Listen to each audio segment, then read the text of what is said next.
So now we are going to move on to a fireside chat.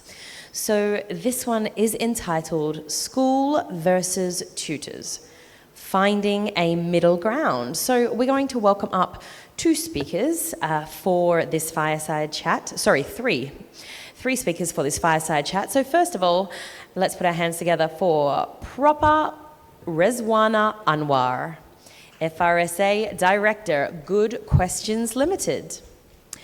And then next, Tanya Schellerup, Founder and CEO, Schollen Online Apps. And last but certainly not least, Marlon Richardson, Education Director and Acting Executive Director, Hip Hop for Change Incorporated. So let's put our hands together as we welcome them up onto the stage.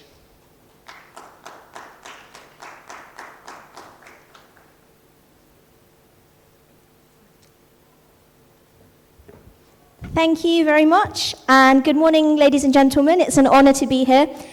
My name is Proper Rezwana Anwar. I'm from London, and you could say metaphorically that I am in the middle of this whole topic, if we're talking about tuition and schooling, because my company is a tutoring company, but at the moment I'm also training to be a teacher. So I personally have a lot to learn from our panelists today, and I'm particularly excited because they're from very different parts of the world. So we have Tanya, who is from Denmark, and we have Marlon from the USA. I'm from London, so it's sort of in between. I'm really excited to present to you these very highly esteemed guests, and I hope you can join me in welcoming them.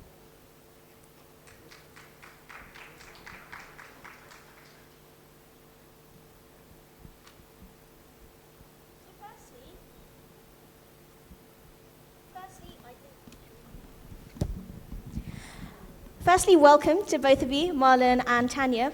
I think it would be useful to define what we mean by tutoring and what we mean by schooling. But before we delve right into that, I think it will be interesting for our viewers and listeners to hear a little bit about your background. And of course, we said you're from different parts of the world, so giving us a bit of an insight into the work that you do and how it relates to the topic of schooling and tutoring in your relative context. Thank you very much. And good morning, everybody. It's nice to be here again. In Denmark, I have a school, and it's an online school. And what we do there is actually teaching students from the age of 7 to 24.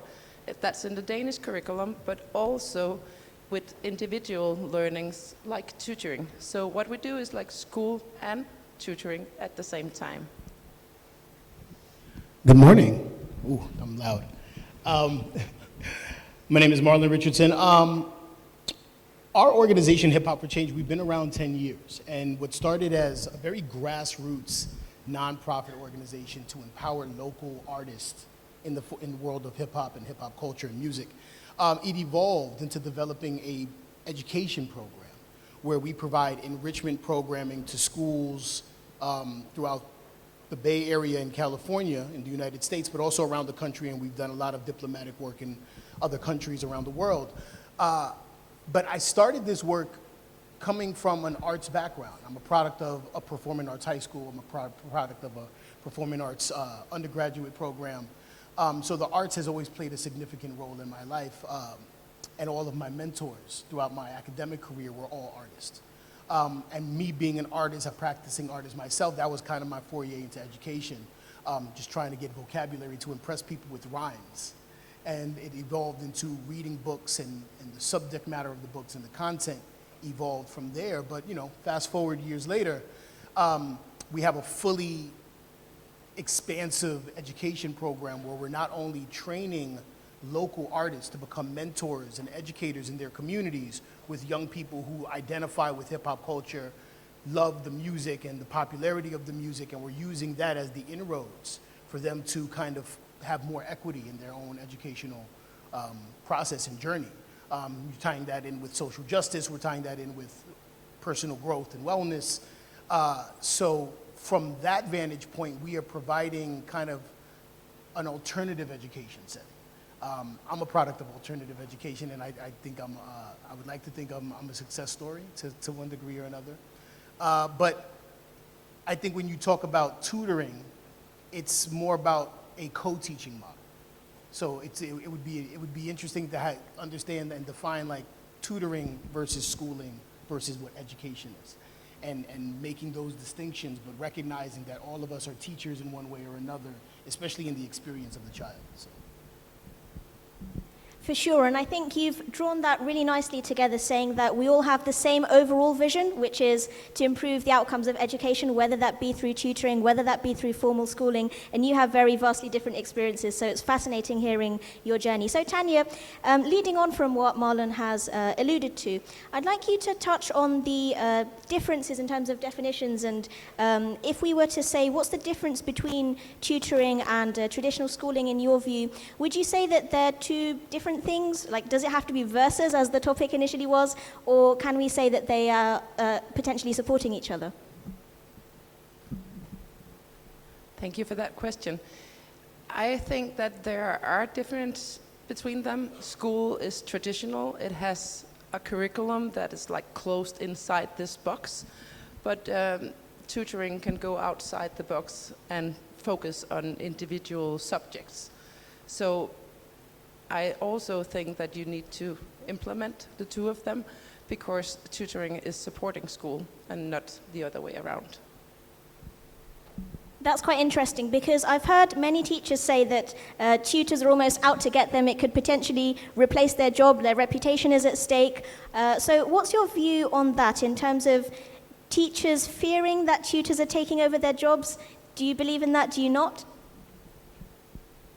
I'm really sure that tutors are not taking over jobs from educators in traditional school. I think that educators need to embrace that tutors exist, because tutors, they can bring in another view on how the world is conceived as well, and how you can enhance the individual knowledge and skills on a student. That's great. And we sometimes think about the ethics as well, how potentially tuition can be very beneficial, but at the same time it might be exacerbating inequality in some contexts in the world. But I think I'd like to pick up on a word you said, which was individual. So Marlon, I know that you do a lot of work in the hip-hop scene, making sure that young people feel valued, and perhaps in some mainstream schools, certain subjects are placed a lot of emphasis on, like, for example, maths, English, and science. So sometimes music or these creative arts, they might not get the recognition that they deserve. I know that you're doing a lot to change that. So what sort of role would you say the creative arts subjects play in a child's development, and how does tutoring and tuition come into it? Aside from our work with students and young people, we do a lot of professional development in states. And if you're a teacher in the United States, you recognize you do PD, professional development. You get your, a lot more skills and resources as an educator. So in doing that work, I try to have teachers recognize who their co-teachers are. And co-teachers can be a very broad term. So your co-teachers are the tutors who are after school teaching these kids or kind of brushing them up on whatever subjects they're struggling with. But your co-teachers are also social media. Your co-teachers are everything your students and children are receiving in the world. That's what's teaching them. Their friends are their co-teachers, right? The village, it takes a village to raise a child kind of model. All of these things are co-teachers because it's ultimately informing the way that young people are navigating through the world. Arts education allows them to start to define and create a purpose or a sense of purpose for themselves, and empowers them to develop a reality for themselves, as opposed to being what I like to call the figment of somebody else's imagination. You're being loaded with thoughts and ideas. And when we talk about schooling, there's an amazing book called Dumbing Us Down by John Taylor Gatto. Anybody read that book here? But it's an amazing book. He was an award-winning New York City public school teacher. And when he brings up the term schooling, what he's defining it as is an outcome-based education to produce a certain kind of student that can fit in a workplace environment. That unbeknownst to themselves is already defined for them. So I think with tutors, and I think with creative arts education and enrichment programming, you're making their educational experience a great deal broader.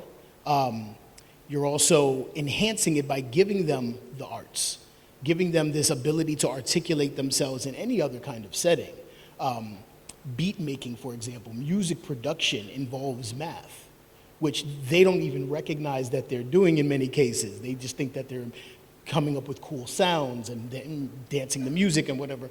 But in those particular cases, they're starting to recognize quarter notes, eighth notes. They're recognizing fractions. They're recognizing algebraic equations to one degree or another in terms of formatting music. But they're not perceiving it as such. Thusly, the resistance in many cases, or with a lot of students, the overwhelming nature of trying to grasp concepts that may be foreign or they just don't get, it becomes a lot easier for them to understand. Same thing with, writing songs. There are poetic and literary tools that you use for writing songs that in a traditional English setting or English class setting, they may not understand or may not even care about.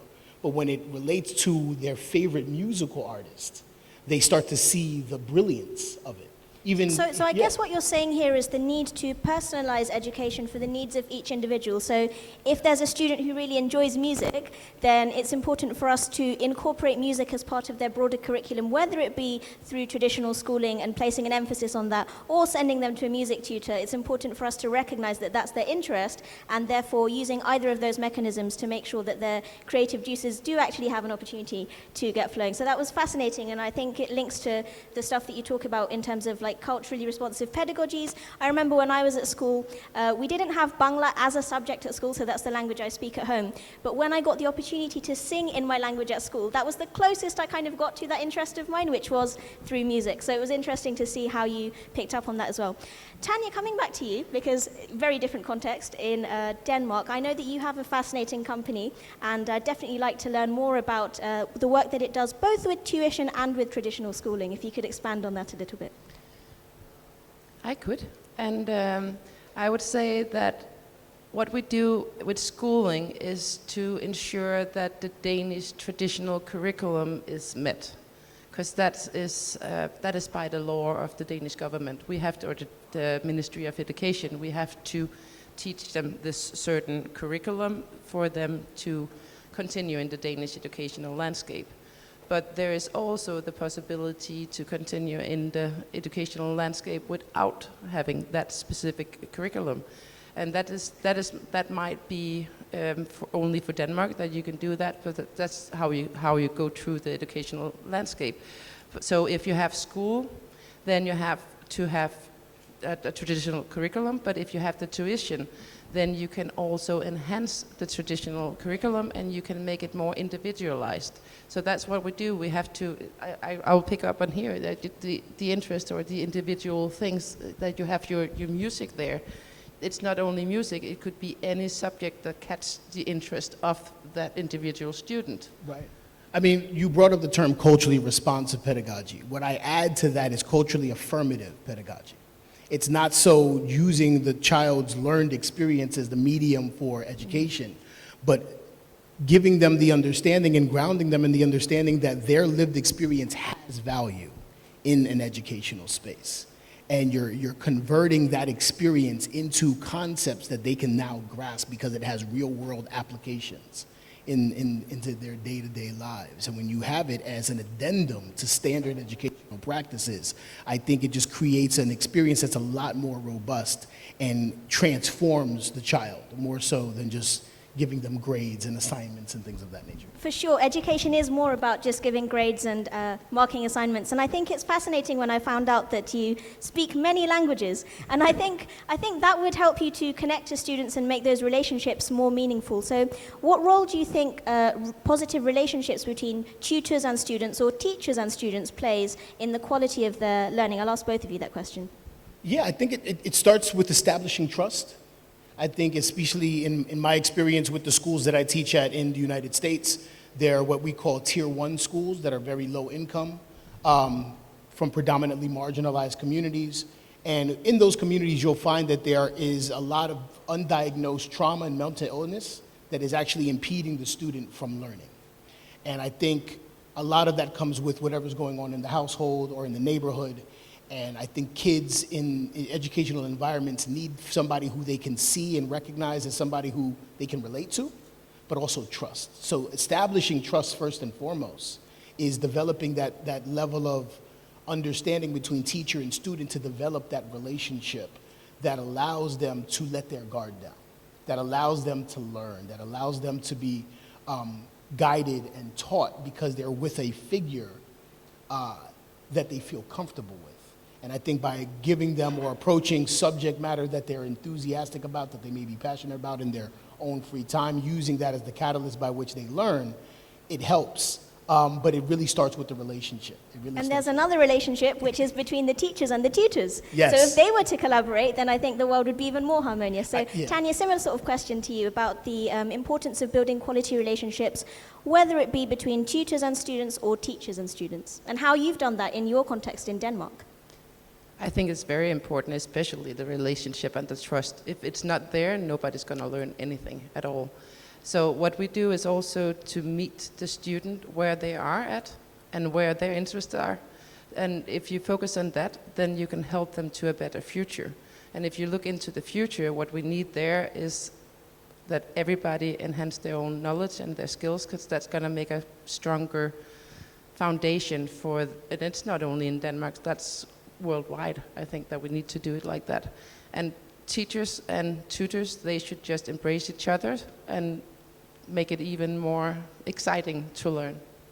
Very nice picture you've painted there. Now, I know that in Denmark you've taught in a what we would call traditional sort of school context, and you also have your company where you've done this sort of private tuition. So you've been in both contexts.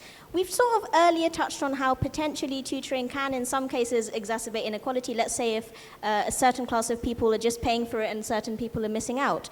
So what's been your experience of that? And do you think that it's actually possible for us to reduce inequality, perhaps by mass providing tuition, or is that not an efficient solution?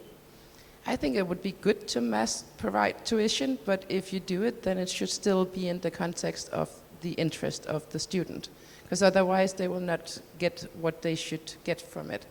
You need to have that trust, you need to have that interest, you need to find whatever kicks or sparks their lust of learning.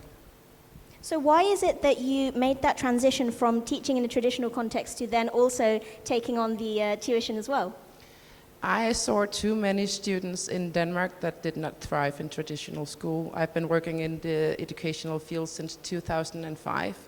And in Denmark, we're a small country. We have 700 students, around 700,000 students that are in traditional school, but 110,000 of these students are not thriving and not attending traditional school. So they need another solution. Then that's where we came in.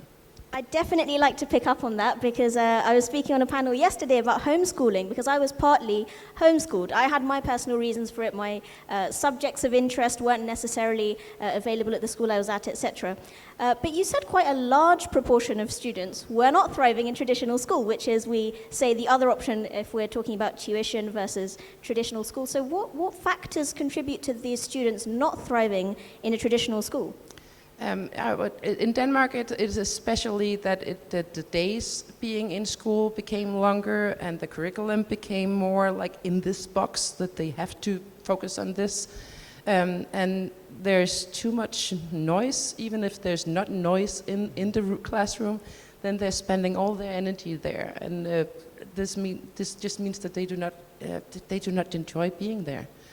During Corona, we especially saw that when there was online schooling and homeschooling there, that the ones that did not thrive in traditional school, they started thriving. Gaining equity from the administrators and the people in their school, the principal, whoever else, and saying, hey, these are things that I'm trying to do, and trying to quantify what that looks like. So experimentation is key, but also successful experimentation that allows for you to gain more equity with the higher up, so to speak. So there's a lot of behind the scenes things that kind of impede that experimentation to happen.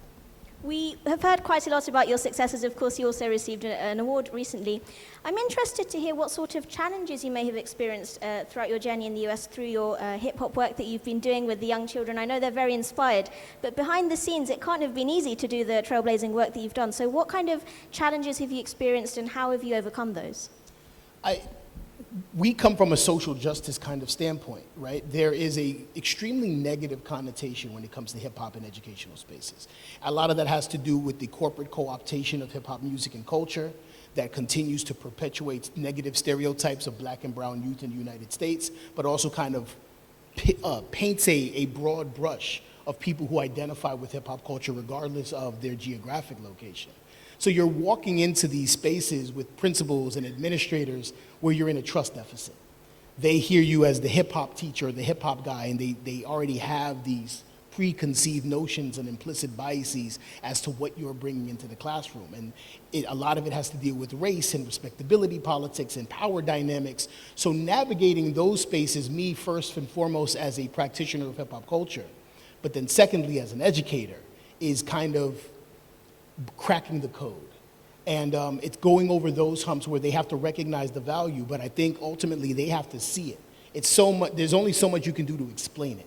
So what we typically do at Hip Hop for Change is we introduce our curriculum through a pep rally style assembly. So we're going into schools, middle schools, high schools, even younger grades, and we're just having fun with the kids. And we're teaching them about the history of hip hop. We're showing them, we're dancing, we're getting them to dance, we're doing, we're rapping with them, we're talking to them. And typically when we're done with it, teachers come to us and say, we've never seen our kids so engaged. And I respond saying, you've never used their culture to teach them. So now it becomes the buzz of the school. It becomes a success story that then the administration wants to kind of ride the wave of. And that's how we then convert it into multi-week programs, sometimes year-long programs where we're in the school throughout the entire school year. And then we kind of have a role in the academic careers of each of these kids throughout the course of their growth. So from middle school on to high school, even to the university level, we have a presence, or we're trying to establish a presence that can then lead to workforce development, personal growth, coaching, all of these things, and then eventually jobs.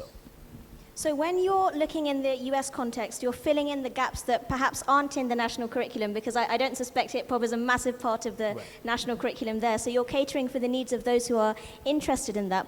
In a similar sort of vein, I'd like to ask Tanya, your curriculum for those that you tutor isn't necessarily required to be exactly the same as your national curriculum, right? Because you can fill in those gaps. So how do you determine the curriculum that you're giving to those students? For example, in my British context, we have different key stages. So we have, for example, key stage 3 would be sort of like 11 and above, or key stage 2 would be 7 to 11. So when I'm tutoring children, I sort of look at the boundaries where maybe the national curriculum may not be so clear-cut, and I feel like that's a gap. But in terms of your context in Denmark, how do you decide how to design your curriculum for those who are being tutored rather than going to traditional school?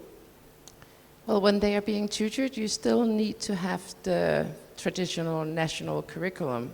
But what we do is figure out where is the foundation of this curriculum, and this is where we build it from. So if you have to learn math, or you have to learn Danish, you have to learn English, you have to learn these different things. But we are luckily so flexible in Denmark that we can say this is like the ground foundation, and from here then we can choose different topics specific on the students' interest. That sounds really sensible, and I can tell that both of your students will be very inspired by all the work that you're doing. Now, Marlon, you were talking earlier about hip-hop and how necessarily it didn't have the best reputation. Obviously, you're doing a lot to change that. I'm just thinking in the wider educational landscape that tutors don't necessarily have the nicest reputation because they're not part of an institution. I've experienced that perhaps myself. I've been privately tutoring for some time prior to starting training as a teacher, and I think definitely we can say that teachers in schools are given a certain reputation as a result of being connected to an institution. However, when tutors are tutoring, that provides them a gateway into the world of education. So in a way, by encouraging tutors to do the tuition, we are actually recruiting more future teachers, I would believe. So it's actually overall a noble profession. So how can we together raise the profile and raise the reputation of tutors and encourage them to carry on what they're doing in a way? Because at the moment, they feel like they're kind of on the sidelines at times. They are, and I think I'll go back to they have to embrace each other, because what we are doing is trying to engage the future adults of the world, and what we need there is them to be the best that they can be. And that is again going back to interest and knowledge, and because that's what they need in the world of businesses or companies or wherever you're going to work. Because not everybody's going to be an educator, not everybody's going to be a tutor. Most are not. So that's where we're going to catch them and grab them, and tutors and educators can do that best by working together. So we've talked about how tuition makes things more personalized. We can bring out the qualities of the individual. But of course, there exists a middle ground within that middle ground, which is group tuition. So we've had one-to-one tuition existing for quite some time. We've also got classrooms in a school context, but there's also private tuition in groups. So that's not necessarily so personalized. And what role does that play, or how does that compare to school or one-to-one tuition? Marlon, I'll start with you, because hip-hop is quite a social thing, isn't it? Yeah, I think it's making the switch, especially in the West, from individual to collectivist mindsets. And in a collectivist mindset, you are coordinating with the mainstream teachers and the tutors and the arts educators. And having that mass coordination allows for the experience of the student to be more enriched, because they're able to count on all of these educators, all of these teachers in one form or another. More particularly, each of these teachers are aware of one another. And I think that coordination can really help. But if there is that pushback, if there is that siloing and that not consolidation, but kind of the cutting off of these things, then that's what builds ego, right? If I'm coming to a school and the teacher is put off by having to put away their curriculum to allow space for me to teach, that's already a divide. But if we bring them into the process, if we're explaining to them exactly what the outcomes are or the deliverables are, and if we're working in coordination with them. I mean, our motto at Hip Hop for Change is mainly to leave the school a better environment than we found it. So what we do is, aside from the curriculum that we've already developed, we will ask the teachers, what are some of the things going on in the school culturally that you can identify that need to be looked at and changed and fixed, whether it's better communication between students, bullying, racial issues, whatever the case is. We're coming there kind of adding to our curriculum to fit the needs of the school in and of itself and the students and their experience. I'd like to pick up on that keyword, bullying. Obviously, it's a very sensitive subject, but let's say within a school environment, if there are some students who are being privately tutored and some students who are not being privately tutored within that same school, could that potentially lead to bullying, with some group of students saying, I get tutoring and you don't, that's why I'm ahead? Like, do you picture that happening at all? I think there's always a stigma I grew up learning disabled. I was classified as learning disabled, and then I graduated top of my class in high school. But that came from individual attention. So it doesn't necessarily need to be tutors. I think what we're ultimately speaking about is enhancing the individual attention to every child. So if they're not getting it from their English teacher in their regular schooling, they'll get it from a person like Tanya. They can get it from an after-school program from me or any one of my educators, who then has a presence in this child's life and has a stake in their academic success. And I think just being seen that way and being mentored and really groomed to be successful and empowered to be successful, you're giving students an opportunity to really take charge of their own learning, recognizing and being grounded in the fact that they have all these teachers. I really respect that. This is why I respect the teaching profession so much, because it literally teaches all other professions, as we like to think. Now, Tanya, you mentioned how some students didn't benefit from the traditional schooling system, and that's why they ended up going for tuition. But as I alluded to earlier, some do both. Now, would you say that those students, when they go back to school, those who receive extra tuition, that they don't pay attention because they already know things? Or would you say that they get exhausted because they're doing extra hours on top of what they're already doing? There's so many different strands that could take. Yeah, I think, again, that depends on the individual student. Because some of them use too much energy if they have to attend after-school programs or after-school tuition. And it might not even be their own choice. But if it is their own choice, then they will be engaged, and they will probably be more engaged when they are in traditional school frames. What we do in my online school is that we have the possibility to attend online classes where you learn the whole curriculum, but it's also possible to have a hybrid solution. So they have both the online classes and then they have the tuition where we can dive into more of their own interest as well. That's very nice. So we're going to be wrapping up soon, unfortunately. It's been very fascinating learning from you both. As I said, I'm training to be a teacher myself, so hearing from literal world leaders is definitely something that I can't take for granted and I will cherish for as long as I live. So Marlon, I'd like you to sort of say your closing comments, and same for Tanya, and then we'll open it to the floor for questions. So Marlon, over to you. I said this at the top of our talk, right? The cliche term, it takes the village to raise a child, right? I think it's important for educators to recognize the village that they're living in. More particularly to recognize the village that their student is living in and what that reality is for them and how that can either aid or impede the learning process for that student. I think we are often preoccupied with Common Core standards and fitting and hitting certain benchmarks in terms of our job. But what does that do in terms of the experience for the child?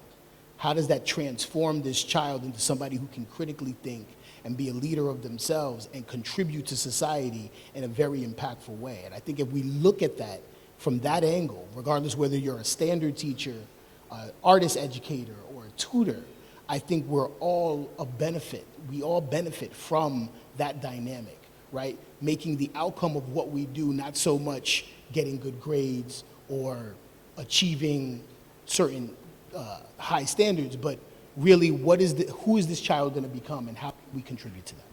And I think yesterday with some of the panel discussions that we heard, we learned about the importance of everyone embracing technology, because it's definitely something that we cannot escape. So whether we're private tutors, whether we're arts educators, or whether we're somewhere in between, as our middle ground suggests, it's important for all of us to embrace that technology and, as we keep saying, cater for the needs of the student however possible. Tanya, for your closing remarks, please. I would say you need to have passion for whatever you do, and that especially comes to educators or tutors, because that is the only way that you can embrace the students and help them to lift themselves, or tell them how, or guide them how to gain knowledge from technology or from books. It doesn't matter, but you have to embrace that. And if you do not have commitment and passion in what you do, then your dream is not ever going to be a reality. Wow, very, very poetic ending. Well, fantastic. Thank you both. I'd now like to open the floor for questions. And these are world leaders from various continents. So this is not an opportunity that we get every day. So I'd like to hear what sort of questions you have for our panelists today, and we'll be happy to pass the mic around.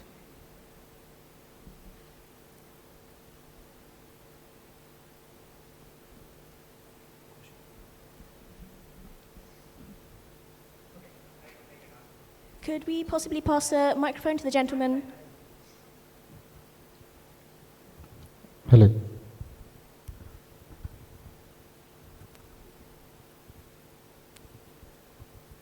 Okay, so that's the designated mic stand.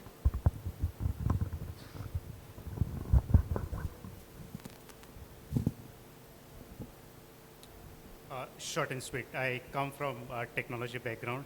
How do you see, mainly pertaining to tutors, as a technology guy, I really want to understand that.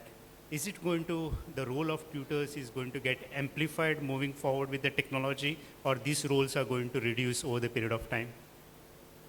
Very short and sweet question. Thank you, sir. So the question was, as technology is advancing, is the role of tutors going to be amplified, or potentially could it be diminished? So either way, Marlon, what are your thoughts? I don't think AI can create the Mona Lisa. I say that to say that there needs to be a human element in the learning process. It's how human beings learn. Human beings learn through stories, human beings learn through experience. Hip-hop particularly has always been at the forefront of technological advancement. The DJ equipment that created the culture, we've always been in relationship with technology. So I think that used as a tool, it'll enhance the experience, but you still need soul. You still need a human to guide and facilitate the learning experience. The technology in and of itself is a tool, but I heard once that technology is, or especially the internet, for example, is a double-edged sword with no handle. So it's one of those things where it can destroy a mind just as much as it can build it. It takes a human who is invested in the child's experience to navigate them through these things.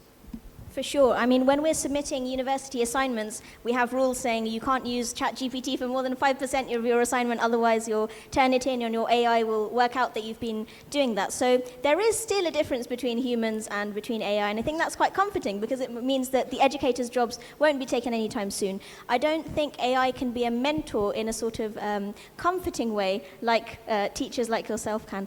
Tanya, would you like to add to the point about technology and how that might impact the jobs of teachers and tutors?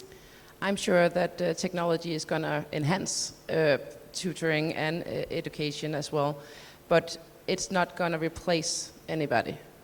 But if you do not embrace it and you do not implement tech and AI, then you're gonna get lost. So you have to know what you're doing and also be critical about it. I would actually like to add something. So from my personal experience, I was tutoring a 7-year-old who happens not to be using vowels. And her argument was, well, doesn't spell check do this for me anyway?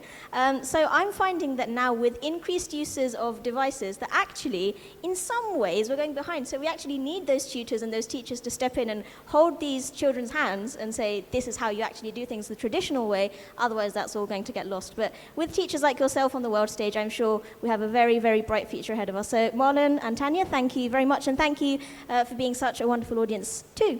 Thank you. Thank you. Thank you.